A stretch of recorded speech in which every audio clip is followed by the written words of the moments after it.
कजरी तीज के दिन माँ पार्वती और शिव जी की पूजा करने के साथ निमड़ी देवी की पूजा की जाती है और शाम को चांद को अर्घ्य देने के साथ व्रत खुलते हैं।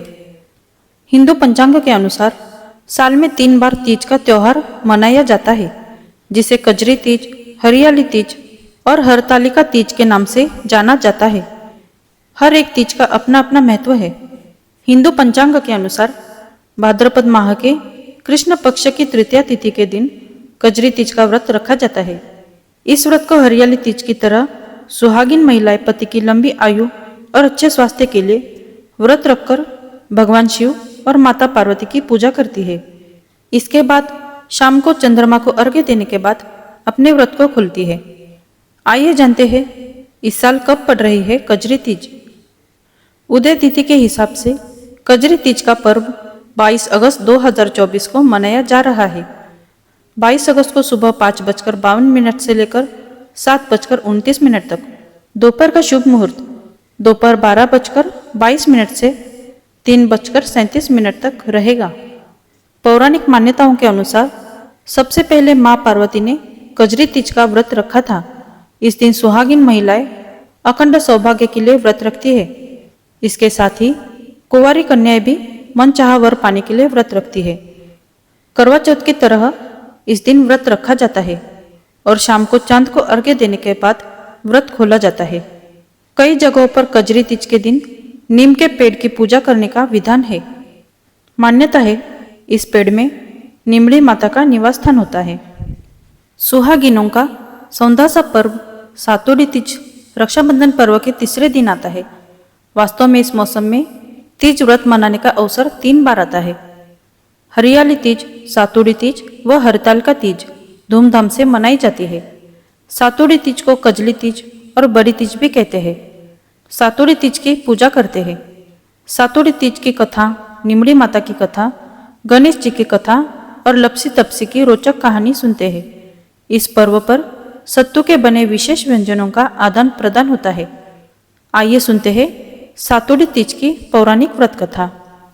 एक साहूकार था, उसके 7 बेटे थे। उसका सबसे छोटा बेटा अपाहिज था। वह रोजाना एक वेश्या के पास जाता था। उसकी पत्नी बहुत पतिव्रता थी, खुद उसे कंधे पर बैठाकर वेश्या के यहाँ ले जाती थी। वह बहुत गरीब थी, जेठानियों के पास काम करके अपना गुजारा करती थी।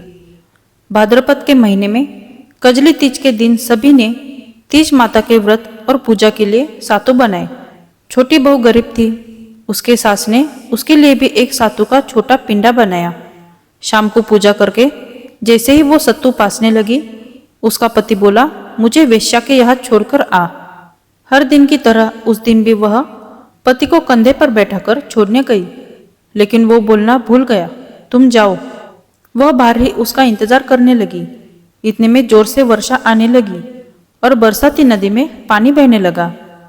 कुछ देर बाद नदी से आवाज आई, आवतारी जावतारी दोना खोल के पी, पिया प्यारी हो। आवाज सुनकर उसने नदी की तरफ देखा तो दूध का दोना नदी में तैरता हुआ आता दिखाई दिया। उसने दोना उठाया और 7 बार उसे पीकर दोने के 4 टुकड़े किए और चारों दिशाओं में फेंक दिए। उधर तीज माता की कृपा से वेश्या अपना सारा धन उसके पति को वापस देकर सदा के लिए वहां से चली गई। पति ने सारा धन लेकर घर आकर पत्नी को आवाज दी, दरवाजा खोल। तो उसकी पत्नी ने कहा, मैं दरवाजा नहीं खोलूंगी। तब उसने कहा कि अब मैं वापस नहीं जाऊंगा, दोनों मिलकर सातु पासेंगे। लेकिन उसकी पत्नी को विश्वास नहीं हुआ। उसने कहा, मुझे वचन दो, वापस वेश्या के पास नहीं जाओगे। पति ने पत्नी को वचन दिया तो उसने दरवाजा खोला और देखा उसका पति गहनों और धन माल सहित खड़ा था। उसने सारे गहने कपड़े अपनी पत्नी को दे दिए। फिर दोनों ने बैठकर सातु पासा। सुबह वह जब जेठानी के यहाँ काम करने नहीं गई तो बच्चे बुलाने आए, काकी चलो सारा काम पड़ा है। उसने कहा, अब तो मुझ पर तीज माता की पूरी कृपा है, अब मैं काम करने नहीं आऊंगी। बच्चों ने जाकर माँ को बताया, आज से काकी काम करने नहीं आएगी, उन पर तीज माता की कृपा हुई है। वह नए नए कपड़े गहने पहनकर बैठी है और काका जी भी घर पर बैठे हैं। सभी लोग बहुत खुश हुए। हे तीज माता, जैसे आप उस पर प्रसन्न हुई वैसे ही सब पर प्रसन्न होना, सबके दुख दूर करना। दोस्तों, ये कहानी आपको पसंद आई हो तो इस वीडियो को लाइक, शेयर और हमारे चैनल को सब्सक्राइब कीजिए। मिलते अगली वीडियो में, तब तक धन्यवाद।